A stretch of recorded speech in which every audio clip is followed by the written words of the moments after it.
रविवार के दिन शंकर जी एक साधु का रूप लेकर गांव की बाजारों में घूम रहे थे। साधु के फटे हुए कपड़े थे, नंगे पैर थे और हाथों में एक खाली कटोरा था। सबसे पहले शंकर जी गांव की सबसे बड़ी किराने की दुकान में पहुंचे। दुकान पर लोगों की बहुत भीड़ लगी हुई थी और दुकान के अंदर बहुत सारा अनाज रखा हुआ था। शंकर जी ने धीरे से कहा, बेटा थोड़ा सा अनाज मिल जाए तो भूखे पेट को सहारा मिल जाएगा। दुकानदार चिढ़ते हुए बोला, अरे बाबा, यहाँ कोई दान की दुकान नहीं है। पैसे हों तो लो, वरना रास्ता नापो।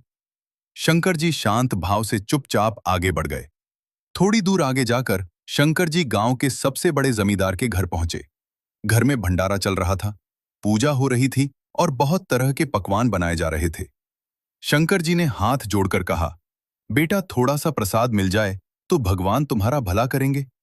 जमींदार ने गुस्से में कहा, यह प्रसाद भिखारियों के लिए नहीं है, यह प्रसाद मेहमानों के लिए है, यहां से निकलो। बूढ़े शंकर जी मुस्कुराते हुए आगे बढ़ गए।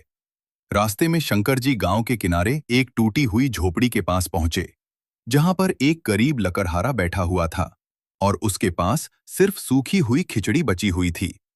शंकर जी ने धीमे स्वर में कहा, बेटा मैं बहुत दूर से चलकर आया हूं, अगर थोड़ा सा कुछ खाने के लिए मिल जाए तो बहुत कृपा होगी।